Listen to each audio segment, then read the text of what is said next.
Hi all. So in the part of the today's session, we are going to start off with our project portion. So we are going to learn how to implement a fault tolerant, highly available WordPress system, and we are going to integrate all the services that we have learned across. So let's quickly start with him. So first we are going to learn across what is the design that we want to implement through.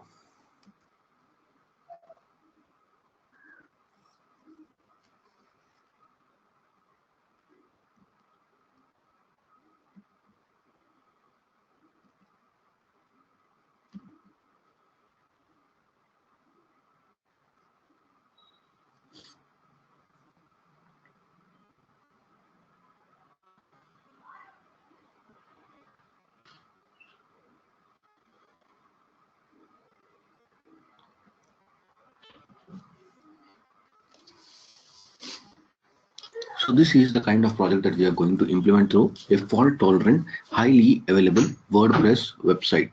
So in this case, what we are going to do is we are going to set up a WordPress website which is going to be accessed by the users over the internet. And the moment they are going to send across a request, it is going to hit onto the Route 53. And this Route 53 is going to look for the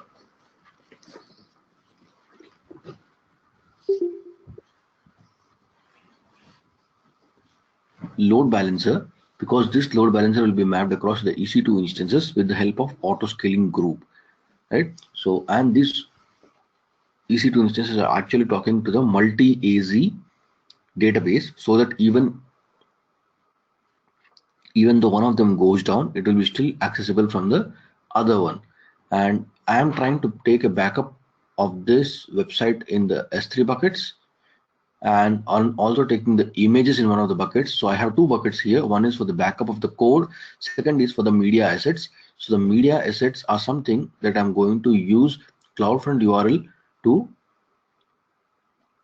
deliver over the internet. So yesterday we learned about the CDN, that is content delivery networks. So why are they used? So that we can improve the performance of the web-based applications. So wherever we get the images, videos,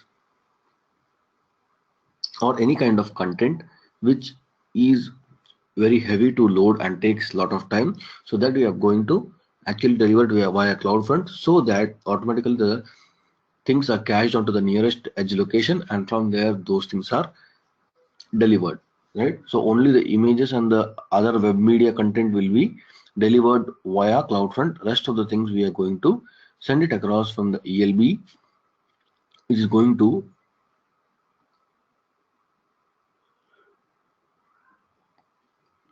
talk to the EC2 instances. Now if you see here, auto scaling group is already put behind this scene, right? So auto scaling group is actually managing the number of EC2 instances and is also tagging them to the load balancer. So this is the complete network diagram that we are going to develop. So in this case, we are going to make use of the VPC that we have been developed, that is AWS training. If it is there, we'll see it through, or if not, we are going to set up a new VPC immediately, and we are going to set up this complete project in that VPC. So we are going to ensure that we use the VPC. Then we have learned a lot about the EC2 instances. So we are going to ensure we are going to make use of ASG, ELBs, and then in terms of database, we are going to spin up a multi-AZ database, and then we are going to make use of the buckets, CloudFront distributions, and then the Route 53 to host a domain, and then finally people will be able to access it over the internet. And we are calling it as a fault tolerant, highly available. So when we call it as highly available, we are actually making use of two different availability zones, so that even if one of them goes down, still the data will be available from the other one.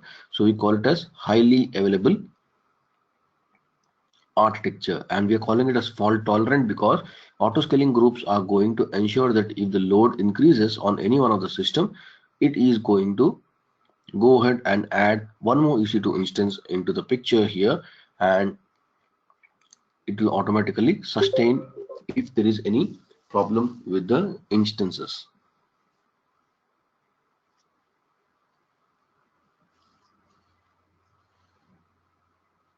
right? So that is all the complete network diagram that we are going to currently implement. So Route 53, CloudFront, VPC, ELB, ASG, EC2 instances, S3 buckets, multi-AG RDS, putting them all across into VPC is something that we are going to overall implement into this part of our project. So that was all about the understanding infrastructure diagram. Let me open up the steps of the project that we are going to implement through.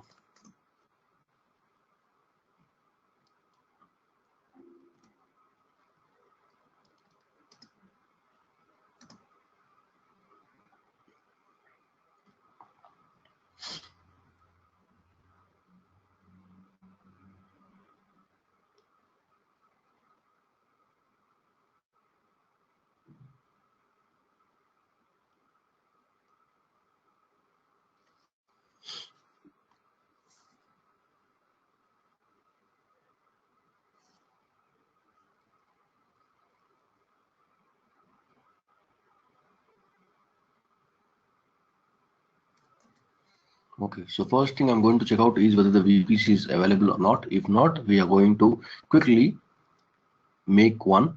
So let's get into our AWS console.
Okay, so there we go. We are into our AWS console. So in this case, we are going to make use of the Mumbai region. So I'll first navigate to the Mumbai.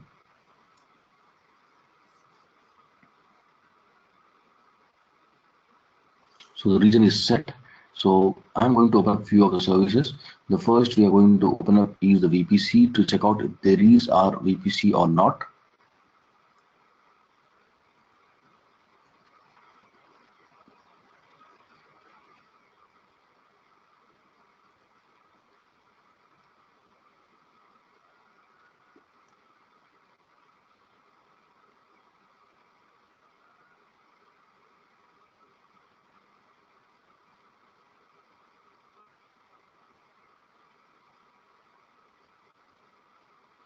Okay, so we already have two VPCs. That's a good thing.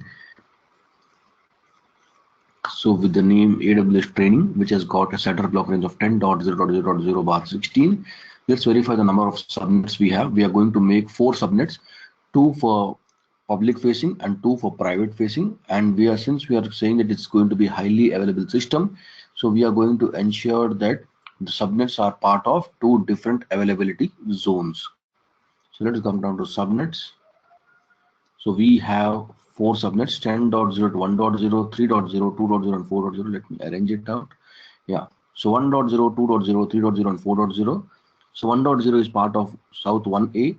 Then 2.0 is part of AP South 1B. Then 3.0 is again part of AP South 1A. And 4.0 is part of AP South 1B. Right. So each of them has got 251 IP addresses. So what I'm going to do is I'm going to map 1.0 and 2.0 to be a part of public subnets and 3.0 and 4.0 to be part of the private subnets. So let's go down to the route tables and check through what all is being configured. Okay, so we have got the main route table. We have also got the custom route table that has been created. Let's check out what are the subnets associated with this. So it's 10.0, 1.0 and 2.0. So two subnets are already associated, which has got access towards the internet with the help of IGW. So these are both the public subnets. And let me check out internet gateway. It's all attached. So let me check out if there is anything else that has been put across in NACL. Okay, so NACL is also basically default NACL, which has got all four subnets tagged to it, right? So the VPC design appears to be perfect for us for this project. So next we are going to check through is start with the steps in the project. So the very first step in the project here is we have to understand the infrastructure design. So there is something that we have just reviewed. So again, looking back, what are we trying to develop here? We are trying to develop a highly available fault tolerant WordPress website. So people will access it from the web browser or a URL over the internet, and it's going to hit a request to the Route 53. It is going to hit down to the ELB, and the ELB is going to look forward for the EC2 instances on which my web server will be hosted, and all these instances are put behind the autoscaling group. So we are trying to take the backup of the code from the EC2 instances in couple of S3 buckets. One of the bucket is for the code, and second bucket is for the media assets, and this media assets will be delivered using the CloudFront over to the users. And the communication between the EC2 instances and the S3 bucket happens because of the IAM role that is being set across. And we are going to have a multi-AZ database. So these EC2 instances are going to talk to a database which is going to be multi-AZ. So even in case of failure of a primary database, we should be able to communicate with the standby. So that is overall the infrastructure design. Let's go and get started with the next part of the steps. So the step 2. So in the first part of our steps here, we are basically going to set up all these things. Setting up a CloudFront, setting up a Route 53, setting up the buckets, setting up the security groups for EC2 instances, setting up the security groups for the RDS, and then ELB, mapping each of them. So that is something that we are going to do in the very first steps. So in the first part, which is going to be until here, so let's get started. So we have an infrastructure design. I'm going to go ahead and create an IAM role. So the next part is IAM role. So why is IAM role required? So that my EC2 instances will be easily able to communicate to the S3 buckets. So let's get down to the IAM section from here. So I'll go to the services. I'll click on IAM, open it in the new tab.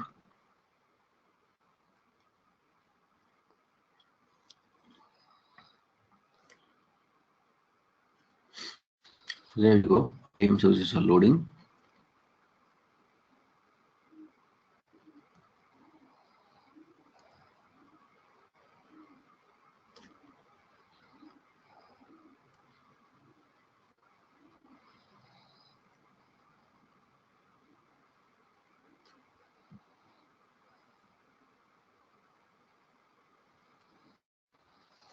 So here I am in the IAM section. I'll quickly navigate towards the roles, and then I'm going to go ahead and create a role in this case. So I'm going to apply it to the EC2 instances. And this will be selected for the EC2. And then I'll be giving permissions. So the permissions we are going to give is S3 full access. So just type S3 in the policies. It should load in a little while. So there we go. I'm going to give S3 full access for now, and then this go and say review. So here is going to ask me for the name. So I'm going to say it as EC2 S3 admin role. So this is going to allow EC2 instances to call the AWS services like S3 on your behalf. And what is the trusted entity here? We are trusting the EC2, and we are giving access to the S3. So we are okay with it. I'll just go ahead and say create the role. So this is the very first step that we have done. Next, let's go ahead and create the security groups. One for the web server and second for the RDS, and also let's add the inbound and the outbound rules for the same. So I'll go down to EC2 section from here.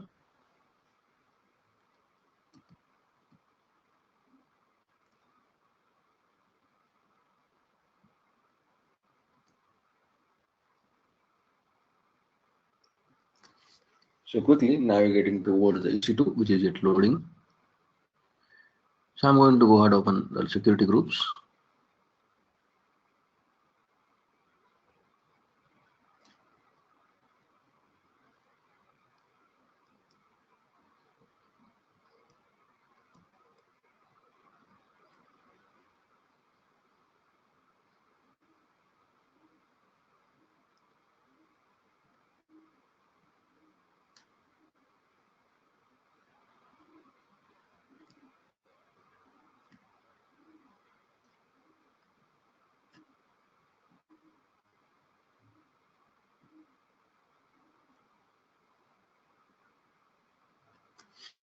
Right, so there we are in the security groups now.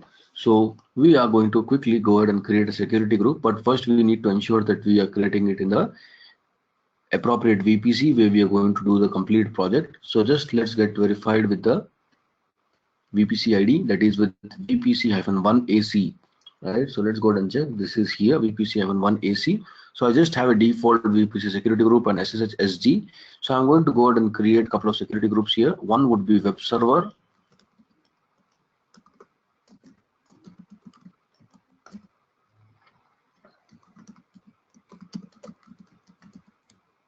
So this is going to be part of AWS training VPC. And in this, I'm going to go ahead and put across the inbound rules. That is going to be HTTP, HTTPS,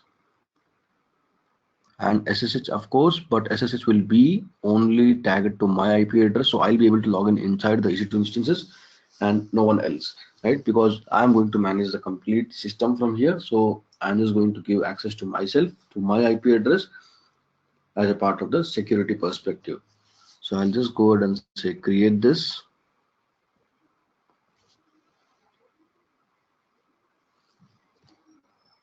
So there we go. Our web server security group has been successfully created in the VPC, which is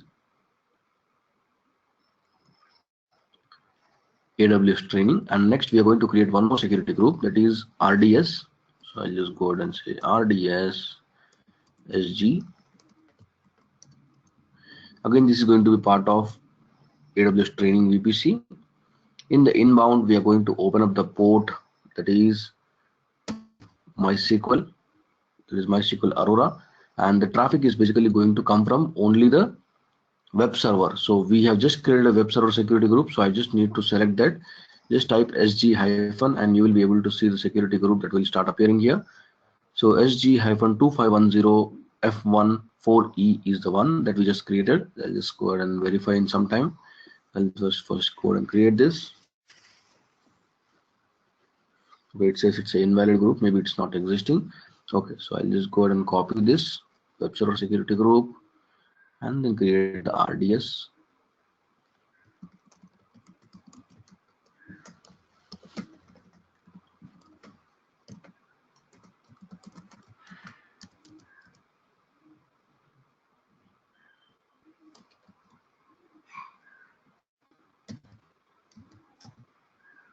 Okay, so we are opening the inbound port for MySQL Aurora, and the traffic for this database will be always flowing only from this web server security group. So I'll just go ahead and say create.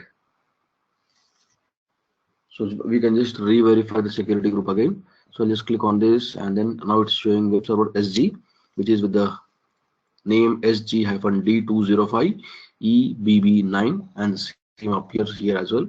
Right. So we have successfully been able to create the security groups as well. Next, we are going to go ahead and create a couple of buckets in the same region, that is in the Mumbai. We are going to create a couple of buckets with the name WordPress website, since it is going to be WordPress website. And one of the bucket, as we know, is for the media assets. So I'm going to give the name media, and we are going to put it as AWS Training 2017, or you can put it as AWS Project 2017. And next, WordPress website. Second bucket is just for the code. So we are going to have the backup code, backup of the EC2 instances in terms of the code inside this bucket. And again, the name is going to be WordPress website code AWS Training 2017.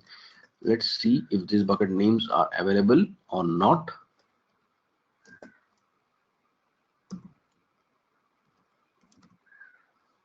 So I will be navigating towards the S3 section from here.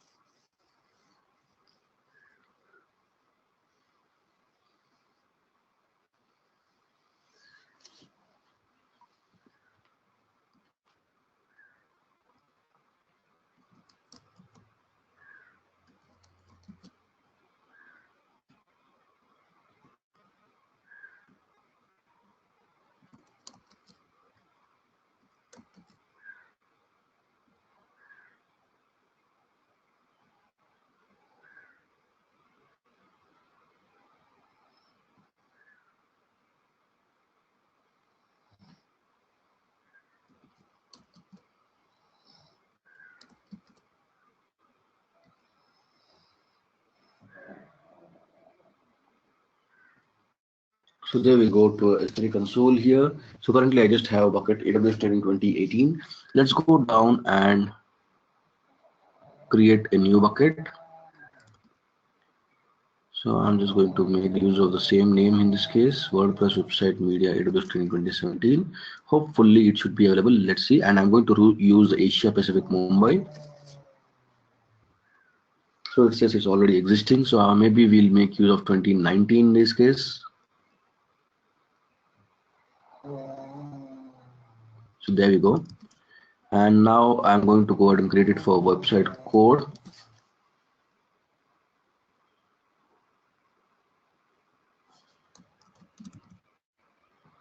So I'm going to create one more bucket, and again this will be part of 2019 and in the Asia Pacific, and then say create. So we have successfully been able to create the buckets as well. Currently we do not have anything inside these buckets. We are going to send it across some data after a little while in the next steps of our project.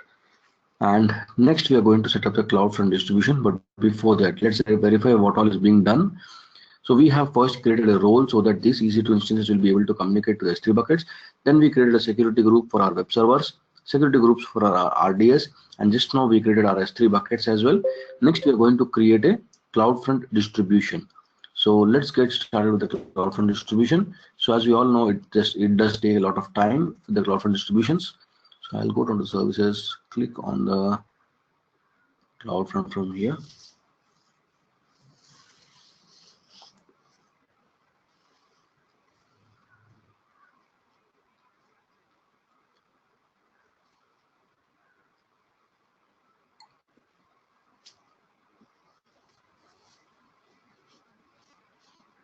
Yeah, so we already have a couple of them. Let it be there for a while. I'm just going to go ahead and create a new distribution. It is going to be a part of web, and in this case I'm going to select the bucket name as media, because we are going to deliver the media content from the CloudFront. So I'm going to select WordPress website media AWS training 2019.s3.amazon.aws.com. Origin path, I'm going to keep it open so that entire bucket is being delivered, and origin ID automatically it comes. I'm going to restrict the bucket access, say yes. We are going to create a new identity, and this is the identity, and we are asking to also update the bucket policy as well. So rest of the things I'll just leave it as default. Straight away go ahead and click on create distribution.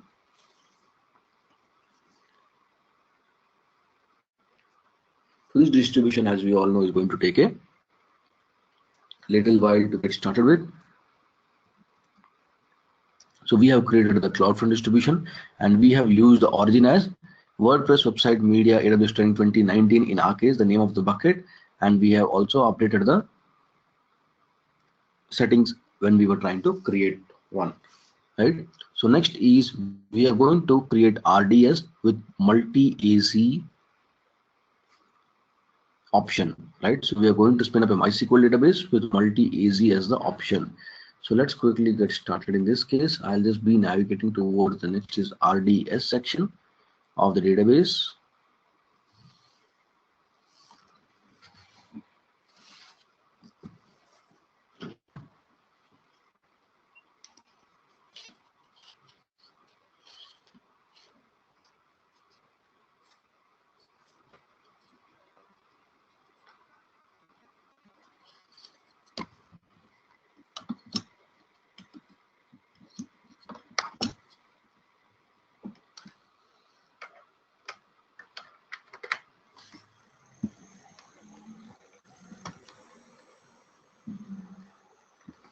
So there we are in the RDS. So I'm just going to go ahead and click on the instances, and then we are going to launch a new DB instance. So in this case, I am going to go ahead and select the MySQL and click on next. So we are going to make use of the dev and test purposes, and it is going to be part of general public license. Since it is an open source database, we are going to make use of the general public license with MySQL edition 5.6.37.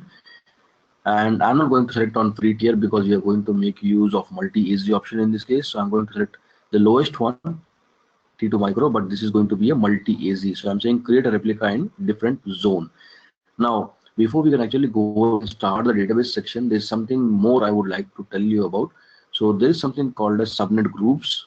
So let's go there first.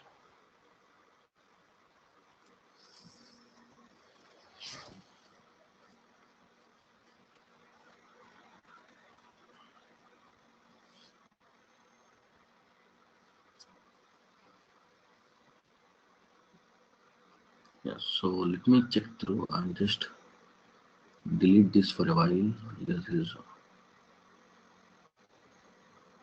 Yeah, so we are going to go ahead and create a new subnet group. So what does subnet group basically define? Here we are trying to define the RDS which I am going to create now is going to be part of which subnets, right? So if you remember in the first part here, we just looked out the VPC design and we have got two private subnets, that is 3.0 and 4.0, and we would be interested to actually put across this database into the private subnet, right? So I'm just going to go and say private DB subnet,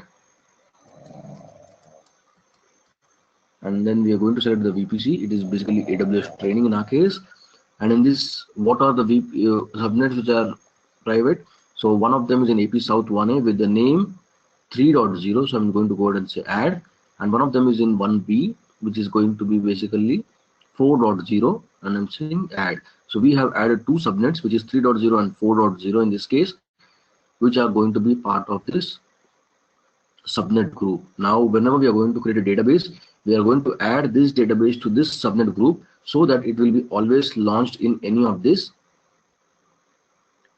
availability zones itself, right? So in any of these subnets itself, that is 3.0 or 4.0. So I'll just go ahead and say create. So we have created the subnet group. Let's go back to our RDS. So we were looking at creating a multi-AZ RDS with one virtual core of CPU and 1 GB of RAM with T2 micro machine. We are going to make use of 20 GB of allocated space, and then I'm going to go ahead and use the database identifier. In this case, I'm going to put it as AWS Project 2018. So we're going to keep it very simple. AWS Project 2018 is the username, password, and then go ahead and click on the next. So here is something where we have to mention which VPC this database is going to be part of. So this is going to be part of AWS training VPC, and automatically it has got the private DB subnet group. You see here, since there is only one subnet group for this VPC, it has automatically selected that private DB subnet. And publicly accessible, I'll say it as no. Availability zone, we do not have any preference. It can be part of AP South 1A or 1B in this case. That's fine. Anyway, we have given the subnet that can be the 3.0 or 4.0. And since it is multi-AZ, automatically the database will be deployed in both the availability zones and both the subnets. So it's okay if you do not specify any preference here. So it just gives you ability to specify your primary DB will be part of which subnet and which availability zone.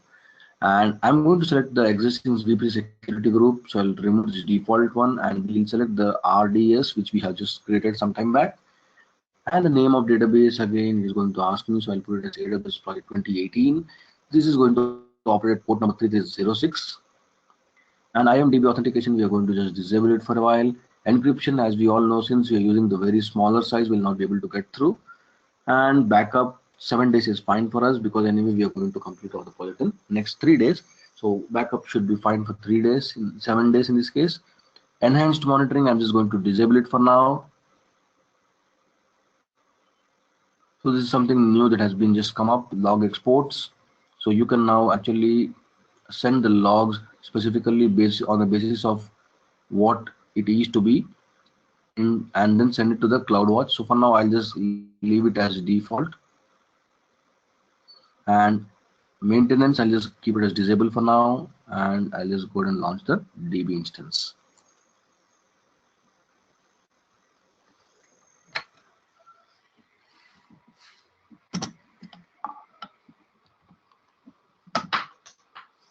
So there we go. Our database instance is also launched, or it may take a few minutes to go through all the way, and it is going to be a multi-AZ. So the next step here we are going to do is creating the ELB, that is Elastic Load Balancer. So let's go down and create one. So I'll go back to the EC2 console. I'll come down towards the load balancer section.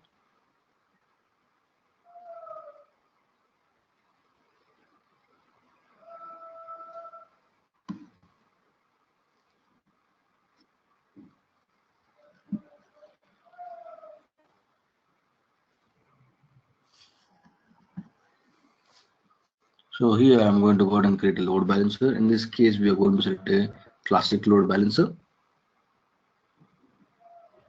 And I'm just going to say my WordPress LB. This is going to be a part of AWS training VPC.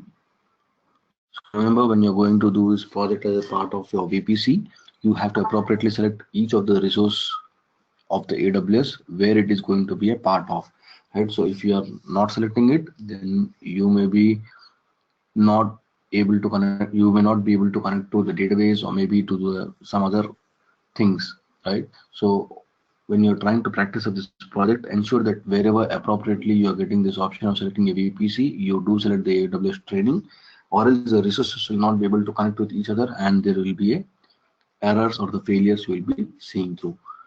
And HTTP connection is on the load balancer 80, so that is port is 80, and instance protocol is also going to be on port 80. And now it's going to ask me for the subnet for highly availability, this one. So I'm going to select 10.0.1.0 in this case. Now if you can see here, even if I select for 4.0, it's going to give me a warning saying that boss, this is not a internet facing subnet, right? So clearly it gives me a warning saying that the subnet 4.0 is basically not a internet facing subnet. So you may have to select your options appropriately. So I'll just go ahead and remove this 4.0 and then I'll put it back to 2.0. So 1.0 and 2.0 are basically the public facing subnets for me. I'll quickly go ahead and say next, assign the security groups. So in this case, we are going to make use of the web server security group that we have created. And since we are using the HTTP protocol, we can leave off this security settings part. And now we are going to make use of healthy.html for the health check. And we are going to have an interval of 15 seconds. Response timeout is 5 seconds. Unhealthy threshold as 2, healthy threshold as 3. And then we are going to go ahead and add the EC2 instances. So currently we do not have, that's fine. And ensure to tick down the options that is enable cross zone load balancing, because we will have the instances in two different availability zones. So we would require a kind of load balancer which can balance the load between the instances which are in different AZs and different subnets. So ensure that this option is enabled across. And then next we are going to add the tags. I'm just going to say it as name, my WordPress LB, that is load balancer, and just go ahead and say review and create this. So there we go, we have done. So now again looking back at the network diagram, so we have created CloudFront, we have created the S3 buckets, we have created the load balancer, we have created the IAM role which is helping the instances to communicate with S3 buckets. We have created the security groups for the instances and the RDS. We have also launched a multi-AZ RDS as well. And the last part remaining here is now Route 53. So let's go down and click blue one. So we are going to make use of the Route 53 and map the naked domain to the ELB in the step 7. Right, so in the step 7, if you see, what did we do? We have just created an ELB. So this ELB will be actually mapped to the Route 53 domain. So in this case, I'm going to make use of the domain which is with the name AWS Training 2017.tk. Let's hope that is still available with me. I'll just go and recheck it back. So if not, you can just go down to the freenom.com and purchase one free domain to test out the complete lab.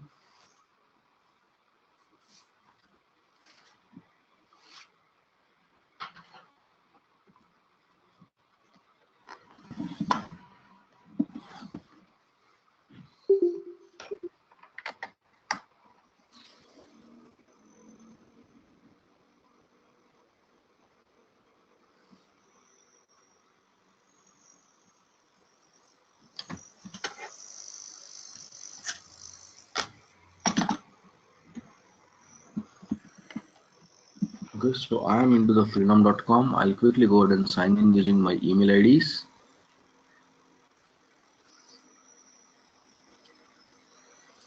So I'm going to make use of my Google sign in.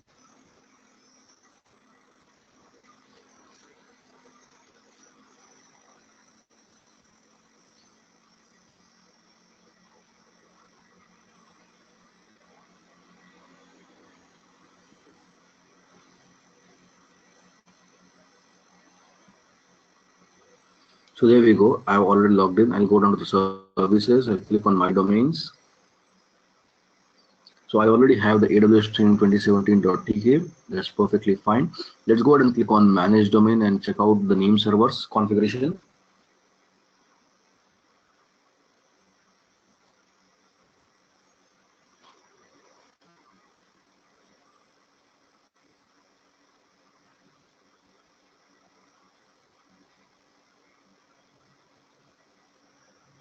So I click on the management tools and then go to the name servers. So already the 4 name servers are available here. Let's see through if I already have got a domain hosted in the Route 53. So I'll go down to the AWS section, click on services, and then come down towards the Route 53.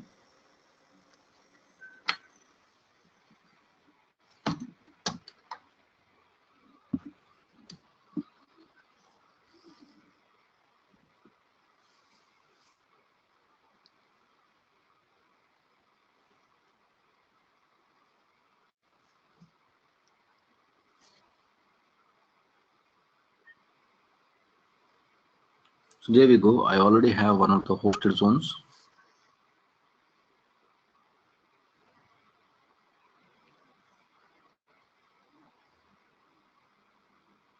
So that is already with the name AWS Training 2017.tk.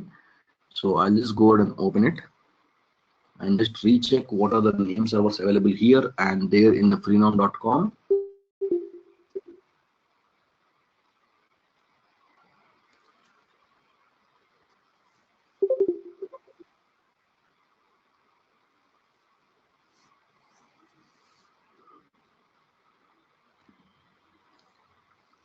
Okay, so we already have got hosted zone, that is AWS Training 2017.tk in my Route 53 section, and these are the name servers associated, that is 537, 12, 13, 18, 45, and 172. Let me re-verify the same. Yes, 172, 12, 13, 18, 45, and 537. So all is same. So we do not need to map anything on the name servers part, or else you guys do really know how to map a domain. So all we need is to purchase a domain from the freenom.com for free, and then we are going to go down to the manage section, manage the domain, and there we have the name servers where we are going to update it with the name servers that usually appear when we are going to create one hosted zone in the Route 53 section. Now all I have to do is the next step. We are going to create a record. So I'll just go ahead and update this existing A record. So I have to map it with the IPv4 address, and then I'll just say alias. So we are just going to select the load balancer that we have just spinned up. That is my WordPress LB. This is the one. So I'll just go ahead and say save the record set. We are going to keep the routing policy to be simple. Then we're going to save it across. So with this, we have been able to set up the first part of our project where we have got a Route 53. So mapping is all done. Now if people go to AWS Training 2017.tk, they'll not be able to find anything because I do not have this auto scaling and the EC2 instances yet. So this is the only one last thing that is pending, that is auto scaling group and the EC2 instances. Of course, it's going to take a little time to understand how to set up this, because we are going to first create a AMI and we are going to then create an auto scaling group out of it. Right, so create an AMI, again we have to first verify if the application is working fine as per the configuration. So those things are going to really matter for us. So or we have actually created all the other things. We started with the VPC, right? So we created our own VPC with 4 subnets, inside which we have kept 2 of them as public subnets, 2 of them as private subnets. So in public subnets, we are going to host our EC2 instances. In private subnets, we already have got the multi-AZ database. We have created a CloudFront. We have created the S3 buckets. We have created a role which helps instances to communicate with S3 buckets. We have created a Route 53 that is also mapped to a load balancer, and all the setup is currently done in this case. So only thing that is remaining is with the EC2 instances. So that is divided into the couple of parts in the project. So we are going to do that section of part tomorrow. So any questions here until this part of the first section of our AWS project?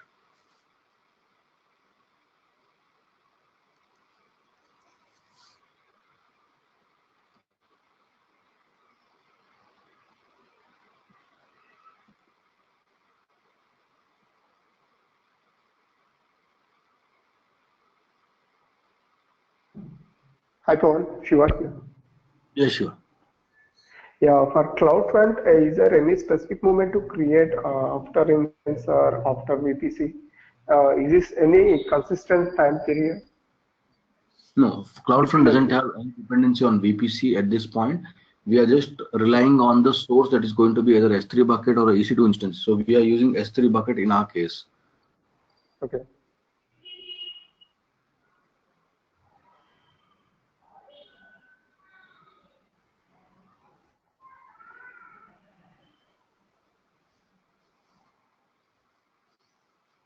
How about you, Divya? Any more queries from your side?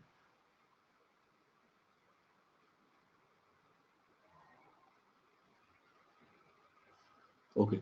So I'm also going to share this notepad with you guys on how to get the steps done. So you guys may also want to practice it at your side and see through. But remember, if you are going to do a multi-AZ database that is going to be charging up onto your AWS account. So in case if you just want to try out, initially just try out with a single AZ, which is going to be a part of free tier, right? So you can try with single AZ as well. It's not necessary that you need to have multi AZ to test this complete application. You can also try to the single AZ, but if you're going with multi AZ, that is going to actually start incurring the charges. And other thing that is going to charge up is Route 53. That is for hosting one single domain. It is going to charge $0.50 for 1 month for one hosted zone, right? So overall, if you are going to do this lab completely in one single day, then that is not quite going to cost you much. But if you're going to continue it for a few more days with multi AZ RDS, then that is going to cost you for around the $4 to $5. So just try to play with free tier. Try to create first a single AZ MySQL DB and play with it.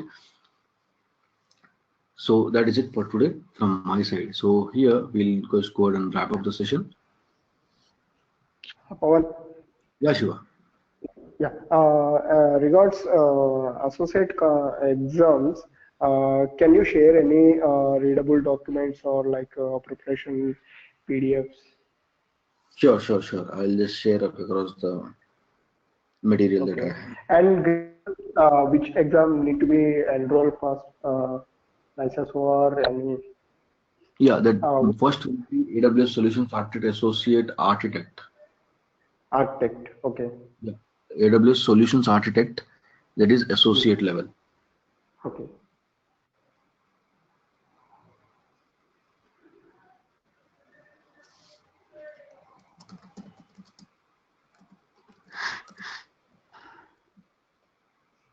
Yeah, we are still remaining with 4 to 5 sessions overall. So 3 days for the project, and after that security white papers, and we are done.